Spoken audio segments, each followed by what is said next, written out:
Hey guys, Zach here with Unreal Adventures. I am back at the beautiful Wilson Lake Spillway. I had so much fun here the other day that I just had to come back and try it again. I figured I'd bring the camera along one more time just to see what we can do. I'm gonna try and see if I can't maybe land a striper today, maybe another couple more of those hog smallmouths. But anyways, let's get to it. Let's catch a fish. It doesn't look like the water has changed much, guys. What's that? A little sunfish there. We're gonna add that to my perch collection. Check that out, guys. Pumpkin seed, I believe, is what it is. Or, I don't know. I can never keep the perch straight. There's like 50 different types of perch in Kansas, so. The inflow is still around 1,000, and the lake is 6 foot high, so I think they're probably, to avoid flooding everyone downriver, they're trying to you know, kind of keep it the same as the inflow right now. So it's still kicking at about 1,000. That's perfect though. Too much more, guys, this would be borderline unfishable. When the water really gets kicking. There we go. A little white perch there, guys. These, I caught some of them in my last video.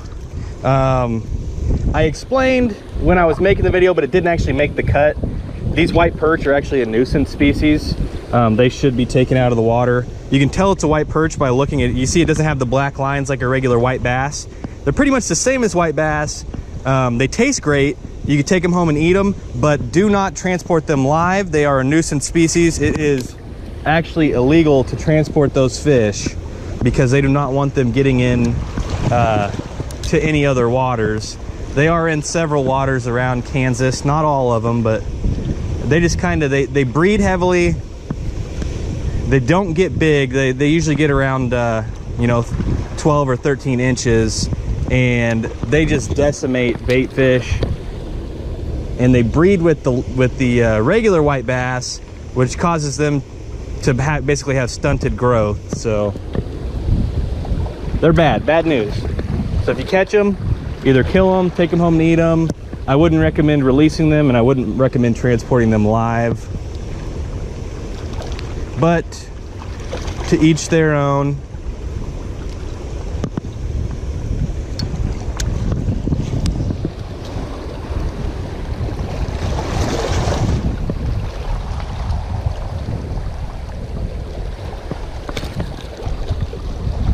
I just had something come up. It kind of, to me, looked like a largemouth, but I couldn't really tell. He came up and kind of nipped it by the tail there. Let's see if we can get him to come back. No luck that time.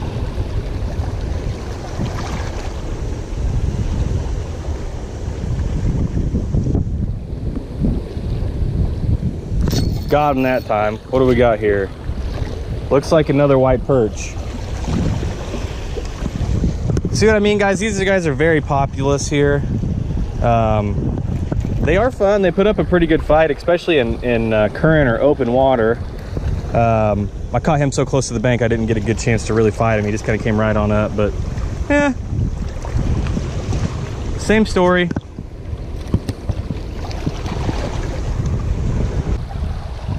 Off to a good start though, guys. Yesterday it took me quite a while to get onto some fish.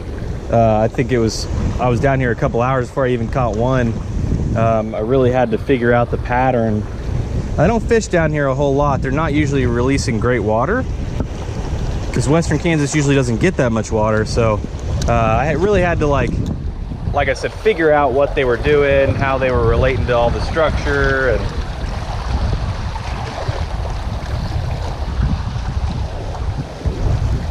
it was a good time though. Just being out here is great for me. I could stay out here all day and not catch a single fish and still be as happy as a clam, guys. Now what I'm doing with this, guys, is I'm throwing it out right on the edge of that wall there. There's a nice little current break. Fish just, they love that area. Any kind of, oh, I had one, but I missed him. I was too busy talking. any kind of current break like that is great for fish. They really like that little change in current to where they can sit there. Plus, like I said, the bait fish will come up around that wall and they just sit there and chow down. So any kind of dam with slack water like this, great area to try. All right, guys, I'm gonna switch it up for a hot second. What I'm running is a little football jig here with a white paddle tail swim bait on there. That should be enticing to many different species of fish.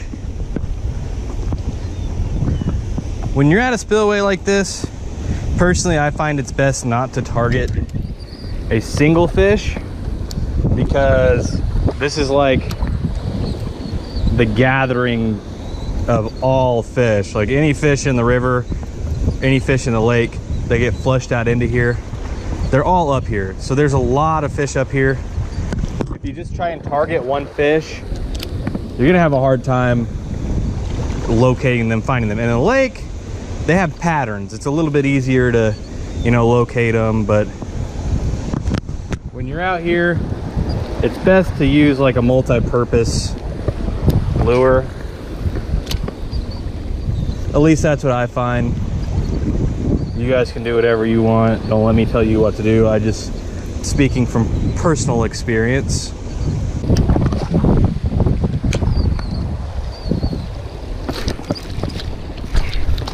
Yee doggy. Another little smallmouth, but he was up in the shallows. He put a freaking whomp on that, guys. He was loving that. He took that, basically ripped the dang pole out of my hands, to be honest. He was wanting it. Look at that bad boy. That's not a bad fish. Not quite as big as the ones I was catching yesterday. This one's probably 3 pounds. The other ones were nearly twice this size, but look at those beautiful red eyes. Man, that's just a powerful, beautiful fish. We're gonna get him back in the water. All right, let's go ahead and see this guy off. Let's get him down here to the water's edge there. Hey, buddy. There you go, be free. And off he goes. Hopefully he can go eat some more, get a little bit bigger for next time, guys. Let him go, let him grow. He was sitting up in the shallow. He was pretty shallow, guys. He was probably in like 4 foot of water along this along these rocks here.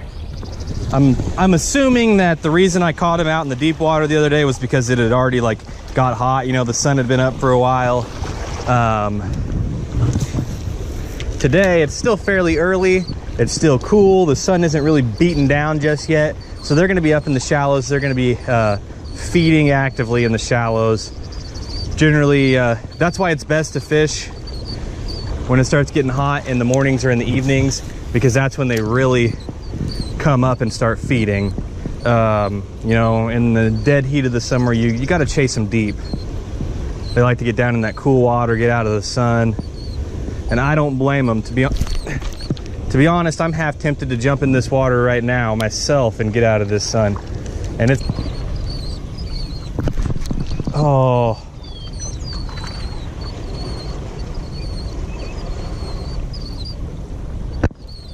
I don't know if that was a bite or not, guys. I'm gonna throw it back out there. Felt like a bite, could have been a rock. That's definitely a bite. Yep.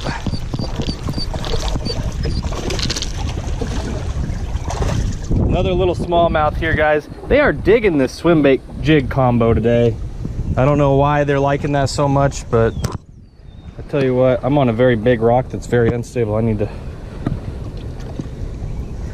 Look at that, a little bit smaller than the last one, guys, but still not a bad fish. I mean, it's probably this one's probably a pound, maybe a pound and a half. Probably a good 12, 13 inches maybe. Look at those pretty eyes, guys. I just love their eyes. They are gorgeous. All right, we're gonna get him back into his natural habitat. Here you go, buddy. Get on out of there. There you go. Pretty fish. All right, we're gonna throw it back out there because I actually think, got a loop around the tip there. I actually think that was a different fish than the first strike that I got. Let's find out. We'll throw it back out there, see if there's another one sitting up in there.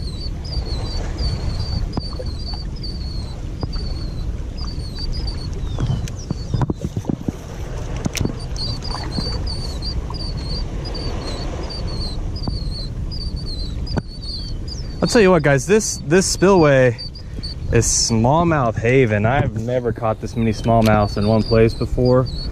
Don't ask me why they're gathered up here, but that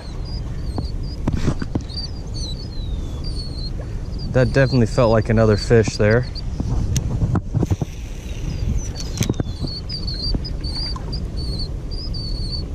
I mean, I know why they're gathered up, because this is the best current they've seen in a long time, and they all came swimming up. Either that or they're getting dumped out of the lake. But regardless, it's nice for me. I honestly can't think of any other spillway where you can go and catch. That's a nicer one. There we go. Woo-hoo-hoo! Whoa, buddy, check that, guys. He is just all over the place. Little nicer than the last one, probably about the same size as the first one I caught today.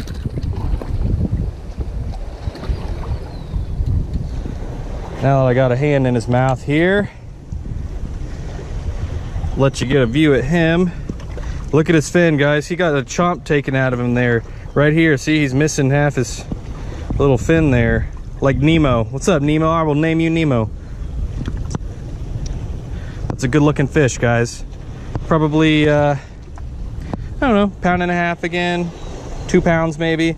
Like I said, I'm just throwing a football jig, green body with a white swim bait, paddle tail swim bait. It is really producing today, guys. All right, let's get this little buddy back in the water. There you go. Swim on out of there.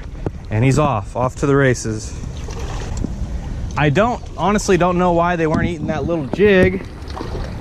They're just looking for a little bit bigger snack today, I suppose. But that's 4 smallies today, so I'll take it. Again, guys, thank you so much for watching. I hope you enjoyed today's video.